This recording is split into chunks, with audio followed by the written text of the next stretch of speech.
Hey, what's up, guys? It's Alvin Enriquez, your host of Artistic Visions, the show where we like to go in-depth with young artists in Toronto and talk about their art, what they like to talk about in their art, and what they would like to talk about in their art. In today's episode, I got a very special guest for the Season 8 premiere, Jobelle. And let's just start it off. Who are you and what kind of art do you usually make? My name's Jobelle Quijano, and I usually do like figurative oil paintings. But sometimes I do sculpture as well. In my paintings, like I try to use a really distinct color palette that's like kind of moody and like intimate. Yeah, and you know what? Let's actually talk about your first piece here so we can get a better grasp of the color palette that you use. Mm-hmm. Ghost Girlfriend. And what would you like to talk about in this piece? So this piece is part of like a larger series of work, and the series is called Heaven is a Dark Web. And for a lot of the pieces in it, I appropriated from images from like pornography, but I chose to pick images that weren't super overtly sexual. Like they were like kind of images that could be a little bit erotic, but they also can be interpreted as like nostalgic or like romantic or like painful or menacing or whatever. And for this piece, I chose an image from a video of a girl like dressed up as a ghost and her boyfriend, I'm guessing. And I just really like this image of her like being picked up by him, kind of. I thought it was very sweet. And for all of the images, I wanted to layer kind of like images of like fantasy or horror religion, because I wanted to explore like relationships and sex through the lens of fantasy, horror, and religion. And I used an image from a tarot card like that was in a YouTube tarot card reading to layer on top of it. Like in the whole series, basically I was like exploring like desire and how it's like super all-encompassing, and I wanted to do that through the things I relate to the most. And I like grew up Catholic, so I was thinking a lot about religion, and like I really like horror movies and like fantasy sort of things. So I was looking at porn that was specifically like fantasy oriented or horror oriented, like at least some of them were, but all of them were like user uploaded specifically. So I was thinking a lot about this idea of like when porn is user uploaded, it's like there's no studio behind it, and there's no like, it's not like a movie where like there's a studio behind that as well. It's like it's just in this pocket of the internet, and if there is a fantasy aspect to it, like it's a lot like the fiction is almost like more real. Like you could be like, if you see a porn that has like 50 views and it's like they're like pretending to be vampires, you're like, oh, this could be uploaded from like Transylvania or something. And then like, what if they're actually vampires? And I know it like clicks in this like place of like play in your brain, I guess. Like it's like seeing like ghost sighting videos that are obviously fake on YouTube, but it's like kind of cool to think maybe it's real. And it's like I was thinking a lot about that idea of the internet as a place where you can have these like fictitious identities because of the anonymity that's created through the internet. And at the same time you can like have really intimate connections with people on the internet, and you can witness really intimate connections because like the anonymity kind of shields you from like being afraid to be vulnerable, but at the same time it like creates kind of like feelings of like uncertainty and like deception from, you know. And there's just so many layers to like the relationships you can have through the internet, or the relationships you can witness through the internet, like through porn, because it's like you're watching these people's fantasies like come to life sort of thing in this very intimate way, but you don't know them. Yeah, exactly. But the internet makes that all really possible. And I layered the image of the tarot card reading from the YouTube video. I don't remember what card that is. It's like a woman with a sword, but I was thinking a lot about, like, I'll talk about this more with the other piece too, but for the whole series I was thinking about how a lot of aspects of sex can feel really ritualistic, and a lot of like the ways that you like pine for someone romantically can feel like religious worship too. And there's a lot of like ways that those two things connect. And I saw that a lot through like, you know how on TikTok there's like TikTok tarot card readings, and they're all like your ex is coming back, like they miss you. 3 signs that your crush is coming back and you're gonna love you back. And they're like and share this video so that like that it happens. Manifest it. And then there's like Yeah, they have those on YouTube, and they also have, I don't know if you've heard of like YouTube subliminals. Yeah, yes, I have heard of that. And they have those too. Yeah. Yeah, where it's like, oh, like find true love or whatever, get them to Yeah. come back, or like literally ones that are like look like Ariana Grande, and Yeah, it's like 12-year-olds and they're like, I look like her now after a month of like listening to this every day. And it's like I felt like there was like a connection between like the innate like need for humans to like believe in something to cope, or like an innate instinct to like worship something, and it's like you can still see that in pockets of the internet. And I wanted to and basically like this whole series and this piece in particular is about like reimagining sex and relationships into something that's more magical and intimate, and like yearning for something deeper than like what you can experience in real life, or maybe like what you've experienced in like the past in relationships and stuff. I've right off the bat, I just want to say that there's so much impact into this idea of not even just this painting, but the whole series, right? So I want to say that I really like how you're like looking at sex in a different way, because you're right, it can be really ritualistic, and people expect to go in certain ways and stuff like that. So looking at it in a lens where you give it more of an ethereal feeling between two people, and we see like, you know, and it also gives us that uncertain feeling, like you're talking about, like the anonymity might help, but like you don't actually know who these people are or what the situation is and stuff like that. And that's what I really like, because this when I look at this image, it looks so ominous, you know, but it also feels comforting, like he's there for her, or the person standing up is there for them, like whoever's on the ground.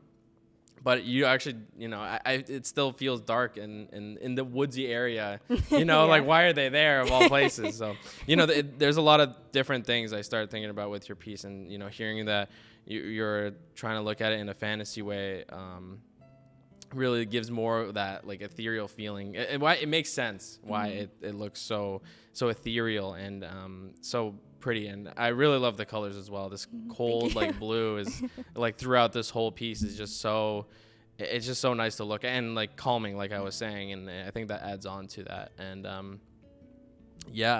think it's a great piece. Don't think I could add on any more than what you were saying, because sorry, I just like word info dumped no, but like that gave me more insight anyway to that piece, and it gives me more of an idea like why you went ahead in this style, or why, or even the reference, you know, the reference was something else. Is like it's based on not a lot of people would go to porn for a reference, right? So like it was a very interesting way to look at that intimacy, and like it's not even intimate, like, you know, it's like it's a weird pocket of intimacy that you get shown for a second, and then maybe you're done with the videos. Right? And Jobelle, I would like to move on to the second piece. What gives you the right to be held, and what would you like to say about in this piece? So this piece is also a part of the same series as the other piece. And this one is, like, it's not an image from porn. This one's, like, an image of two people that I know in real life. Like, I took the photo. It was, like, my old roommate and her friend. And the image next to it is an image from this movie called Alucarda. It's, like, a 70s horror movie. And then so basically, I wanted the image to be of him, like, clipping her toenails, because I kind of wanted to continue that idea that I was talking about when I was talking about the last piece of, like, sex as, like, ritual. So I wanted, like, an image that was kind of, like, mundane but, like, really intimate at the same time, which is, like, cutting your toenails. But I also wanted to be, like, kind of, like, weird and, like, oh, like, why would they be doing that? To make it seem kind of, like, ceremonious, or, like, part of, like, some sort of ritual. And then the movie Alucarda is, like, about two girls who, like, sacrifice themselves to Satan. So I thought I wanted it to be kind of like a looming image of, like, horror against, like, this, like, mundane, intimate scene, because I was thinking also about how, like, repeating patterns in relationships can almost feel like faded. Oh, okay, yeah. Like, repeating relationship patterns feel very, like, faded at times. Like, it's like, oh, you're destined or cursed to be, like, abandoned, or to be alone, or to be, like, really sexualized or whatever.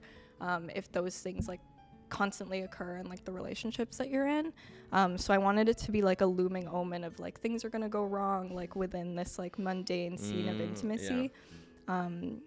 And almost like an acceptance of like I know things are gonna go wrong, but like I'm okay with it. I just want to have this intimacy no matter how boring it is or how mundane it is. Yeah. I mean, yeah, I think it goes, yeah, like obviously you're echoing a lot of some of the ideas from the last piece, but I think what's really nice about this one as well is like your focus on the mundane is something I appreciate too. I really like just like looking at mundane things and trying to make a meaning out of them or something. But like it was always struck me because I feel like when you're clipping toenails, that's so intimate because you're giving a whole, I don't know, like there's so much more than just like, I don't know, giving a hand or something or even just clipping your toenails like on your own, like that's fine. But like there is clipping your own toenails. Yeah, you know, but when someone else does it for you, it does feel like a little bit more, I don't know, like I guess open. Like you feel more open when if you are doing that. I don't think I've ever had that happen to me. But you know, I'm only thinking of hypotheticals. But you know, I think like just that, you know, that especially the lighting, I think that's what it is as well. The lighting, it feels like there's something urgent gonna happen, but it's such a like slow process. Like a clipping toenails is a slow process, and it's so, you know, drawn out, but like it gives you time to like breathe and think and stuff. So I feel like there's like a little bit of that clash, right, where it's like you have that, this is that breather, but upcoming is that moment where it all goes to fucking hell. And I don't know, maybe Satan comes through the floorboards and takes one of you guys, but you know, like there is that overlooming like what if like this isn't a thing anymore after a while, like so I found that really interesting because like just like how you paired the image of like Alucard, as you were saying, next to the painting of the mundane action of the toe clipping, I think like gives that like like I think you absolutely captured that like looming sense of like end, I guess, and like the turmoil that can come with a relationship or something like that. So I really enjoyed like how you did that, especially with the colors and the lighting. Like I think even just like that gave it more to the scene for sure. So yeah, I really love your pieces, but I think I will move on to my next question. What kind of topics do you usually focus on in your art? So in my art, I usually focus on like similar to like what I was talking about, like everything kind of through a more fantastical lens. Like I like to explore like themes of like girlhood and like vulnerability and desire and like sexuality and nostalgia through that sort of lens. And I like to blend like reality and fiction together to kind of create an idea of like, I don't know, like the subconscious or like personal ideas of like memory and stuff like that. Yeah, and you know, we were obviously seeing a lot of that, and I'm really excited to see how that current topic has come out in your art. I will like to ask, however, what kind of message would you like to try and touch on in future pieces? For future pieces, I think I want to be still in the same like niches or whatever, but I have been thinking about like doing something that explores like religion more and like specifically like Catholicism maybe. I was thinking of doing a series that was like about the idea of heaven, I guess, and like a lot of pieces that were a lot more airy and like lighter and like the color palettes were like maybe like, you know, a lot like more like whites and like more layering and translucent stuff. Like I definitely want to keep exploring that sort of layering and like collage-y aspect. And I also kind of want to do maybe like more medieval stuff, like something that's like very like witchy or like about like magic spells or like good and evil and stuff like that. I think that would be cool. Yeah, like Salem trials. Yeah, like that would be yeah, because those are, you know, I religion is something so interesting as like a Catholic, Christian, Mexican person, you know, and just seeing how people are with religion and how they act. Like, I think there's like always something deeper in there. Like there's obviously how they view it is something different than how it is told. I feel like, because people always pick and choose what really affected them about It is more obviously with Catholicism, because that's what I'm focusing on, at least, is like, you know, they look at the Bible and they see these words and they are like, oh, okay, that means no drinking or no tattoos or something. And then you know, there's this like wonder of like, what do these scripts mean nowadays? Because it's obviously like it's a story. It's to be told as like, you know, something to help people give humanity and like understand these morals and that are like given and stuff. So I think there's always something interesting in religion, at least especially if you're going to be painting, right? And giving that more like symbolicism or the symbology that you can give with Catholicism, right? So yeah, I just want to move on now to my next question. Who are some of your inspiration, or what inspires you in your art? Sure. So I feel like a lot of my inspiration comes from like movies and books that I'm reading at the time, honestly. Like with these series of paintings, I was watching a lot of Jean Rollin movies. I don't even know if I'm saying that right. I would not know. I would not know the French. But he basically does like erotic like vampire movies. And they're really cool. They're like really like atmospheric too, and like they're like horror, but they're really pretty, and they're, I don't know, like one of them is like about this guy who's like finding his first love or whatever and going to find her, and she's like a vampire, like I don't know, it's stuff like that. It's really cool. So that was one of my big inspirations. I also, have you seen We're All Going to the World's Fair? No, I don't think. No, I have not seen that. You should see it. I feel like you would like it. Okay. I'll watch it after this. And episode. Alex Xu did the whole soundtrack. Oh, okay. Yeah, but it's basically about this girl who's really into creepypastas, and she like is like really obsessed with them and ends up like making her own, and it's almost like she uses it as a coping mechanism, and like it blends like reality and fiction really well, of like her kind of like videotaping herself like becoming some sort of monster creature or something. And yeah, I don't know, that I feel like it goes without saying how that inspired me. Like I was gonna say that the reality and you know the unknown and fantasy world like obviously comes through, and what it sounds like from the is the Jean Rollin? Jean Rollin. Like the vampire. I feel like that horror aesthetic has always kind of loomed in your art, even if because there's some pieces I've looked at and I'm like, this is like almost like a serene horror movie like frame, but there are some images that, like say this one, where if I wasn't even looking at this, that still gives like even that, I don't know, like the redness of it, the pale fleshy colors, like I feel like gives like that kind of like urgency, right? Jobelle, I have sad news. We will have to be moving on to the final question of the interview, sadly. How do you want people to view your art? That's like a big question.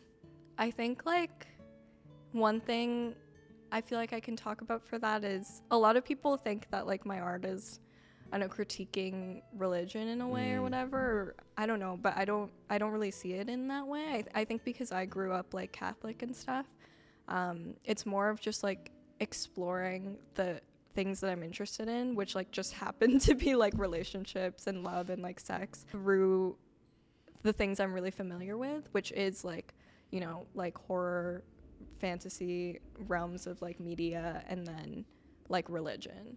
And it's like, you know, I've just seen a lot of like similarities in the way these things all relate to each other, and it's not necessarily like a critique on it, but it's more of just like, it's almost like a fascination with it as well, and like a kind of just looking at it in a new way.